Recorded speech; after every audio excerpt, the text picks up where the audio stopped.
Look, Dino, we've got to talk football as well. It's been a big night in the Premier League. The relegation scrap, I mean, it is hotting up right now. Southampton, Leicester, Bournemouth are in the bottom three all of a sudden. Nottingham Forest have been dragged right back into it. It is great. Leeds have gone up to 13th. Leeds, great result. I mean, they were quite predictable, the results, really. I thought Brighton would beat Bournemouth. I thought Leeds might beat Forest. Yeah. Leeds at home's a difficult game. Forest's away form's terrible. And then we go Liverpool, Chelsea, ends in a 0-0 draw. But yeah, they just draw for fun, them two. I mean, I've seen Liverpool's lineup before the kick-off. He's put the reserves out tonight. I think he had to make changes, though. I don't know how Liverpool fans felt about that, but I mean, I thought they were really, really average as a side. I don't know what's happened to them as a team. They've just lost so much. But he had to make changes. He had to drop Trent. Van Dijk, I think, picked up an injury. Robertson got dropped. So he's made big changes. He had to. Well, it was so bad. Curtis Jones played. As you said, Van Dijk was missing. No Salah, no Gakpo. So he played Nunes, Jota, and who was the other one he played? Off the top of my head, Jota, Firmino. Yeah. But no part of the team is functioning like it was. It's just like strange how they can go from being so good, yeah, I know, to just bang average all of a sudden. Spaces all over the park, not pressing, not getting tight. Getting through, playing balls through the back four as if there's no one there. Up front, don't look like scoring. Salah come on there, and I thought, come on, Salah, get a goal. You got 20 minutes. Hardly touched it. Salah. Jota don't look the same player. No. Nunez is trying and looks like he could come good. I mean, for me... Do you think they're just begging for the end of the season, Dean? Yeah. To just regroup, if I was Klopp now, I'd just go Bellingham, Mount. Bellingham, Mount, put him straight in that team. I think you'll see a massive difference. Jude Bellingham. You've got to pay. Put your hand in your pocket. Yeah, but so everyone... 200 million. Everyone else is going to pay, Dean. It ain't going to be 200 million, but everyone else is going to pay for Jude Bellingham for both of them. Mount and Bellingham would make Liverpool a better team, I think, if you signed them both. Ain't going to cost you 200 million to get them both. Mount's in the last year of his contract. I like Mount. He's got a sharp brain. He can anticipate. He gets around the pitch. Bellingham's obviously got loads of potential. It's a bit like Steven Gerrard gets into the back four and gets on the end of things. Let me tell you now, Jude Bellingham ain't coming to Liverpool to play in the Europa Conference League. It's not happening. Well, I don't know. It's hard to turn Liverpool down. You try.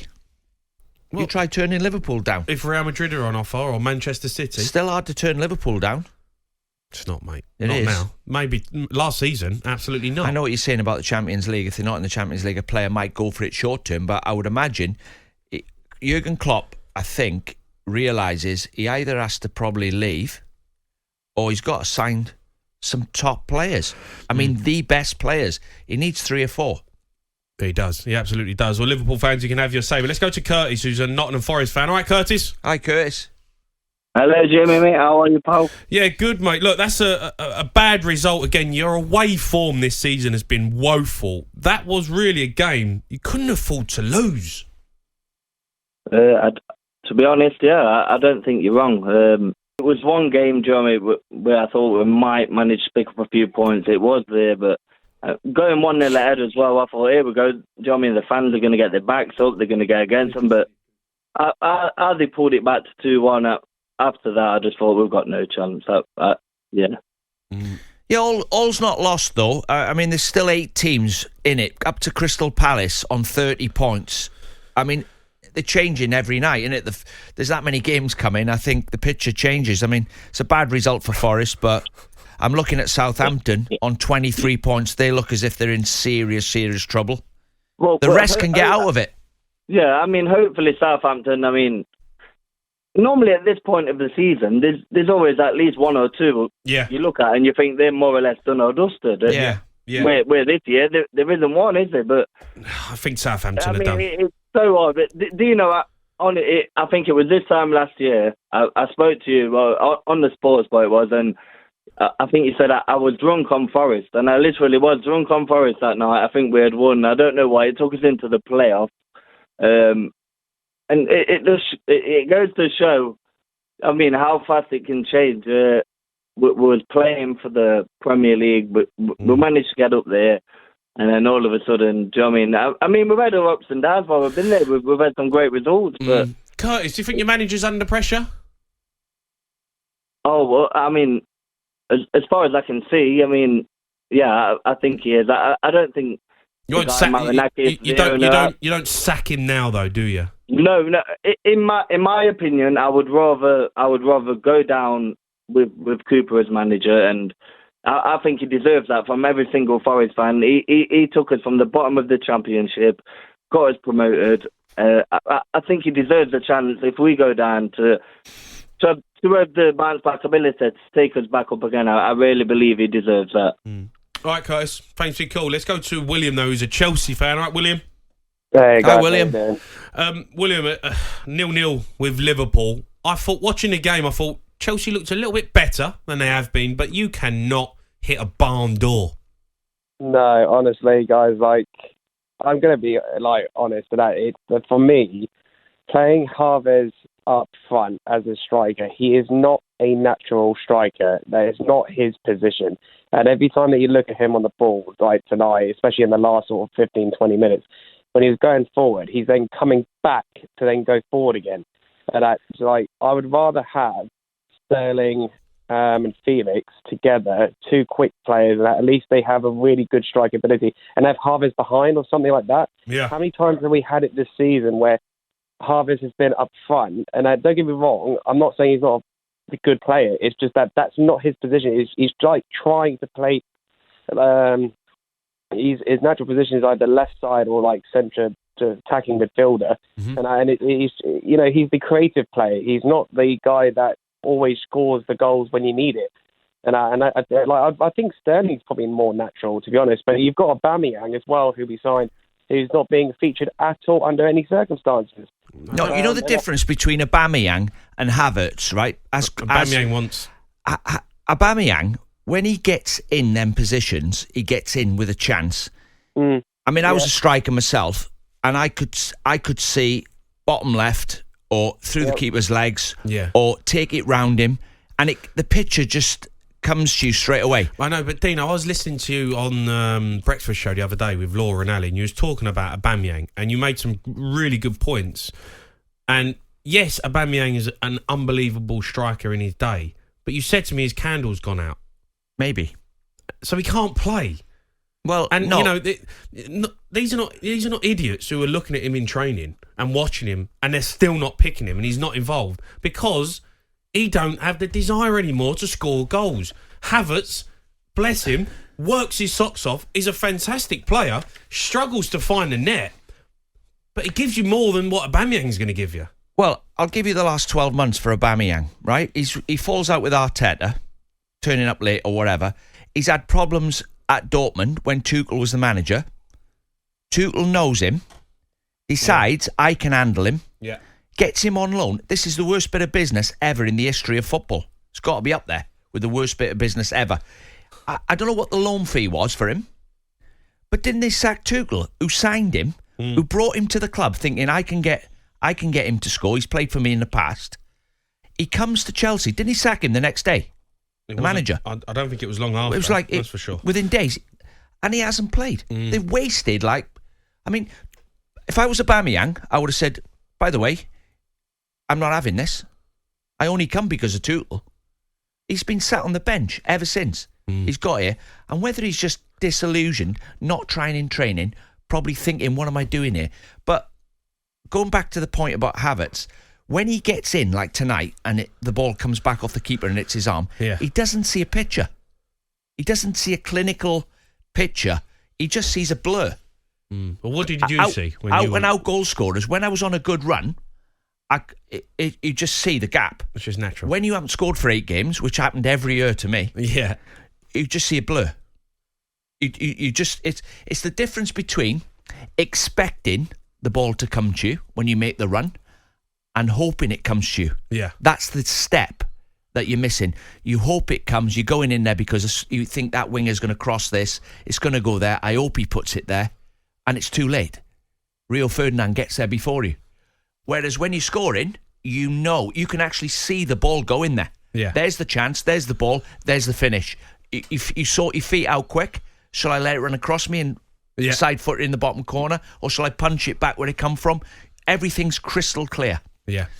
William, I've got to ask you, what did you make of Bruno's team selection tonight? I actually thought Chelsea played okay, and I look at the team, and the players that you've got on the football pitch, it's outrageous how good you are.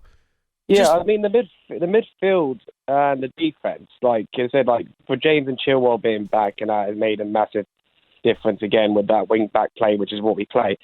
Cucurella's a centre-back, I'm still not sure, I'm going to be honest. No. And I think, I don't know why Badesteel, I really like Badesteel. Yeah, been a good signing. He should have been playing this, tonight. But then again, like, it's a rotation thing, like, we don't have a manager now at the moment. But when you said about Aubameyang and Tuchel wanted him, I don't understand. Bear in mind that it was between Aubameyang and Depay as well with the discussion about him leaving Barcelona as well. 28, and surely Depay would have been maybe our natural striker, but at 28 he would have been at least a 2 or 3 year chance in the Premier League again to prove to himself, and that because he's the Dutch number 1 striker.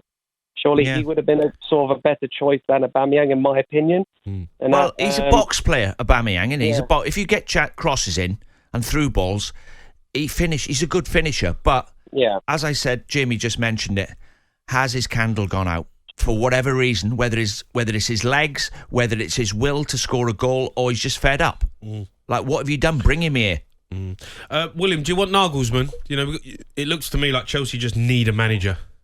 They do, and I was sitting literally all day looking at who would I rather have at this very moment, and Nagelsmann, I think again that I mean, I'm no expert in manager, but he's young.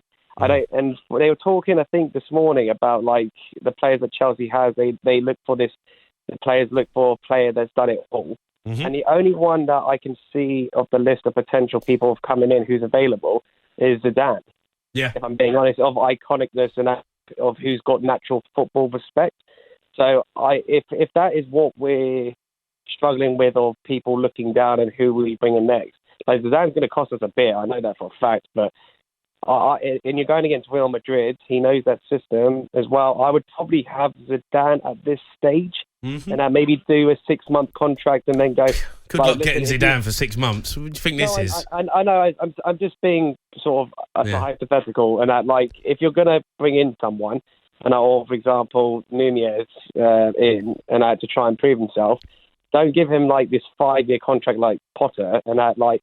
I put in actually a tweet this morning, to you guys, of what you think about when you do like these 5-year or 3-year deals, that when you do at the start of the season, that they have to fulfill a minimum of a year, because and that instead of paying them off and like allowing the to constantly change, because I find that seriously frustrating. I know your team might not be doing well, but you've agreed a 3 or 5 year deal. You'll be stuck with Potter. Would you want him for a year minimum? Well, yeah, but this is the other thing, and I don't even know. I don't even know why Tuchel was sacked after spending all that money. Tuchel was sacked within. Well, he fell out with Todd Bowley. They didn't see eye to eye on whatever it was. He got rid of him. Do you know what? Do you know what's more important than all that? Kante. Yeah, Kante's massive. If you put Kante in your team, you'll get results. Yeah. Every team he plays for, they get results. I mean, tonight I thought he was excellent.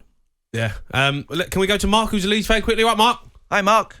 All right, pal, you all right? Yeah, good, Mark. Look, massive result that for Leeds. Puts you up to 13th in the table, point behind Crystal Palace all of a sudden. Things are looking up. Yeah, it was an incredible performance from the boys today. I mean, the scoreline was 2-1, but we could have quite easily had 4 or 5 goals easy.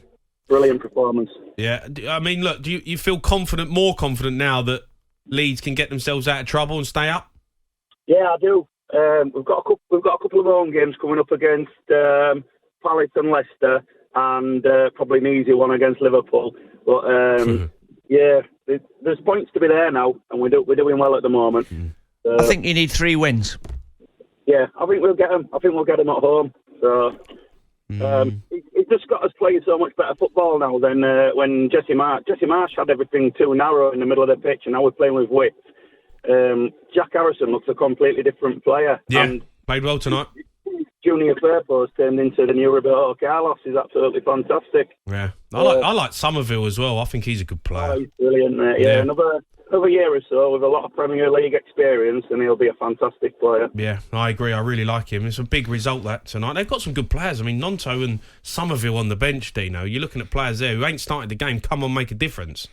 Yeah, I mean, if you said to the Leeds at the start of the season, would you take 13th? 29 games, you're 13th on 29 points. Point a game. You'd probably go, well, that's where we're going to be in the pack there. It's crazy, isn't it? When you look down at it from 12th down, you've Crystal Palace, Leeds, Wolves, West Ham, Everton, Forest, Bournemouth, Leicester and Southampton. It is absolutely ridiculous. There's 7 points from 20th place to 12th. Anyone can go down out of that lot. Anyone. It's unbelievable. Leicester City fans, I want to hear from them tonight, because that is a shocking result again, a shocking performance. No manager. What has gone on at your football club? You are staring into the abyss. You could be playing against Huddersfield next season. What's happened? Get your calls in 03 717 22 33 44. The Sports Bar with Jamie O'Hara and Jason Cundy. Monday to Thursday nights from 10 on AM, on DAB, via the talkSPORT app and on your smart speaker. talkSPORT.